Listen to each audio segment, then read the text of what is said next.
Muito bem, a Polícia Federal deflagrou nesta sexta-feira essa operação para investigar o suposto uso indevido de um sistema de monitoramento de geolocalização de celulares pela ABIN, a Agência Brasileira de Inteligência. Isso teria ocorrido durante o governo Bolsonaro, que mantinha uma central bolsonarista na ABIN.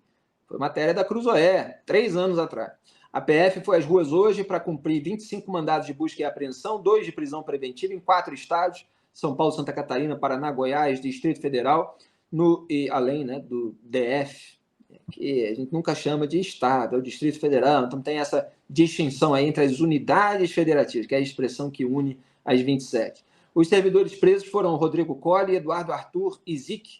As diligências foram autorizadas pelo ministro do STF, Alexandre de Moraes, que também determinou o afastamento de Paulo Maurício Fortunato Pinto, atual número 3 da ABIN, e de 4 outros servidores. Segundo as investigações, servidores da agência teriam usado software de geolocalização para invadir reiteradas vezes a rede de telefonia e acessar os dados de localização dos autos, incluindo jornalistas, políticos, advogados, juízes e adversários de Bolsonaro. Queriam mapear o terreno, saber onde anda todo mundo.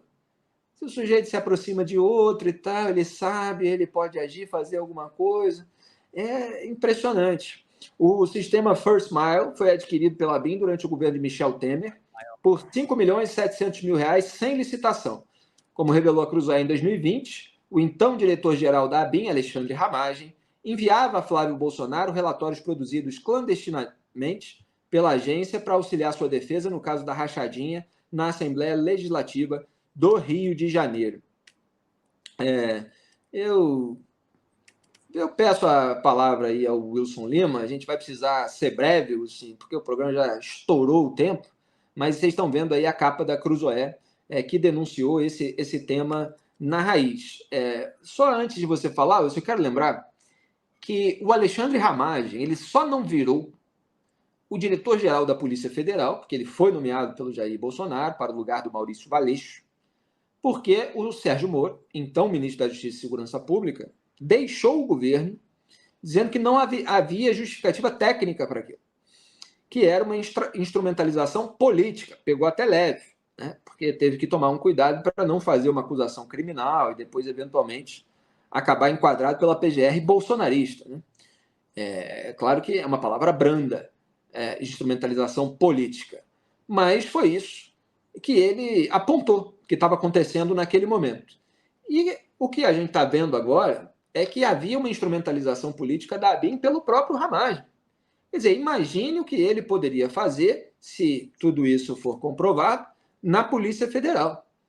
Então, que bom que houve aquele apontamento. O Alexandre de Moraes só suspendeu a nomeação do Ramagem, que é o seu xará, por causa daquilo que o Moro disse na ocasião. E aí veio à tona foto do Ramagem abraçado com Carlos Bolsonaro, num Réveillon, acho que foi na região de Angra dos Reis, mostrando a intimidade toda, enfim, vários indícios. O Moraes falou, não, isso aqui é demais e tal. Aí depois o Bolsonaro botou outro lá, para tentar aliviar a barra ali dos bolsonaristas. Mas o Ramagem era uma coisa escancarada demais. Wilson, o que você achou disso tudo? Ô, Felipe, eu quero resumir esse comentário a uma frase que a gente usa aqui no Antagonista em diversos posts, quando a gente dá uma notícia que não surpreende, né? Que é uma expressão para surpresa de 0 pessoas. Essa operação ela poderia ser iniciada com esse termo. Para surpresa de 0 pessoas, a Polícia Federal investiga um sistema de arapungagem dentro da Agência Brasileira de Inteligência, né? E foi um processo que nós já revelamos aqui na Cruzoé, no Antagonista, há muito tempo. É lamentável, Felipe, porque a gente está falando de uso de uma estrutura de Estado simplesmente para isso, para bisbilhotar a vida alheia, sem mandado, sem determinação judicial, de forma absolutamente legal. Lógico que as investigações ainda estão ali no seu início, né? Preciso que a gente ainda saiba mais detalhes, e até agora o ministro Alexandre de Moraes não divulgou a íntegra, né, da sua decisão. Durante a tarde, a gente passou a tarde toda tentando obter esse documento, mas até agora Alexandre de Moraes guarda esse documento ali a 7 chaves. Mas o fato é que as informações que chegam são muito graves, Felipe, porque exatamente por esse detalhe. Você não pode utilizar uma estrutura do Estado simplesmente para você monitorar adversários políticos. Nesse momento, as investigações apontam que foram acessados dados apenas de geolocalização, sabe? Então, não se chegou ainda à informação de que houve extração de dados como mensagens, entre outras informações mais sensíveis. Ao menos isso. Só que, lógico, de qualquer forma, só o fato de você ficar ali bisbilhotando para saber se o camarada está no Supremo, está no Palácio do Planalto ou está na Bahia tomando água de coco, já é algo absolutamente grave. E segundo as investigações da PF, um dos alvos era justamente o ministro Alexandre de Moraes. E aí fica a pergunta: para que a ABIN queria saber com quem o Alexandre de Moraes andava, com quais pessoas, aonde ele estava? Enfim, é algo que você fica pensando: para que esses caras queriam dessa informação?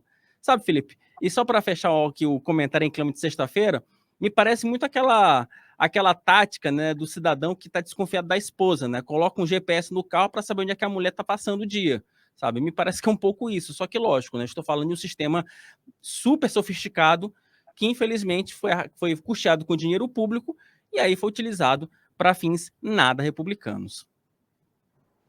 Exatamente, Lucinho. E é uma tentativa de controle. Ela mostra um elemento autoritário. Você saber onde que está todo mundo, mapear todo mundo. E para que a utilização disso? É o nosso receio, e aí eu falo em termos gerais, não sobre qualquer investigado específico, de instrumentalização da ABIN, que tem toda uma estrutura de inteligência, o uso disso para intimidação, para chantagem. Então, não dá para permitir o uso desses aparelhos modernos de monitoramento que podem ser eventualmente usados contra criminosos depois de uma autorização judicial. Você tem todo um processo num regime democrático para que esse tipo de uso, de aplicação, seja feito naquilo que protege a sociedade, não naquilo que dá mais poder a pessoas que tomam posse da máquina pública. A gente está vendo quanto é importante, em toda essa cobertura internacional, o cruzamento de dados, as análises de inteligência. Nós citamos aqui, começamos o programa falando do cruzamento de dados, da inteligência militar, de como isso faz esclarecer, como isso pode ajudar a neutralizar células terroristas. Então, assim, isso serve para um determinado fim. Quando é usado para outro, para dar mais poder a um grupo político contra qualquer pessoa disposta a apontar uma informação negativa, uma crítica ou incomodar o poder, isso vira um regime autoritário. Vamos ver os desdobramentos dessas investigações. Só para concluir, a ABIN disse em nota que foi instaurada a sindicância investigativa em 21 de março desse ano e que todos os servidores investigados foram afastados cautelarmente. Também afirmou que todas as requisições da PF e do STF foram integralmente atendidas e que a agência colaborou com as autoridades competentes desde o início das apurações. Isso aí é a tradição de notinha, né? A gente está colaborando. É que não tem outra maneira, né? Se você tem ali a autoridade da Polícia Federal com supervisão da mais alta corte do país, você tem que colaborar, senão você vai preso, né? E aí sempre tem essas notas. Não, estamos colaborando e tal. E o ex-diretor-geral da BIM, Alexandre Ramagem, disse nas redes sociais que vai esperar que o inquérito prossiga atinente a fatos, sem se deixar levar por falsas narrativas e especulações.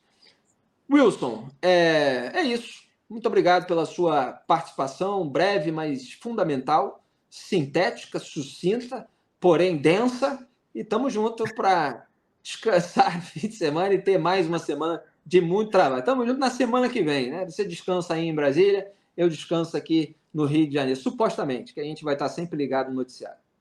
Não, sem dúvida nenhuma, Felipe. E só para complementar rapidinho sobre essa história da BIM, é bom lembrar o seguinte, né? É bom lembrar que. Deixa o Felipe na tela, porque essa situação toda criou uma saia justa para o Luiz Fernando Correia, que é o atual diretor da BIM, né? Inclusive, integrantes do Palácio do Planalto têm condenado o Correia por ter mantido o Fortunato, que é um cara considerado da ala bolsonarista. Então, pode acontecer com o Luiz Fernando Correia a mesma coisa. Você pode ter o mesmo filme lá do caso do GSI, lá com o G. Dias, que, enfim, que foi acusado de ter mantido ali um grupo bolsonarista e deu no que deu. Então, na próxima semana, o Luiz Fernando Correia vai ter que prestar esclarecimentos lá na Câmara e esse caso ainda vai transcorrer por muito tempo. Felipe, aproveite a praia, descanse, meu amigo, que você está precisando. Você trabalha 20 horas por dia, tem 4 horas de sono e ainda tem papo cultural aqui com o Ortega. Gente, tchau, tô indo, vou tomar uma cerveja porque eu também mereço. Te agradeço muito, Wilton, por reconhecer isso publicamente. O pessoal acha que é isso, entendeu? Chega aqui, começa a conversar e tá, não tem mais nada, né? Não, tem muita coisa ao longo do dia.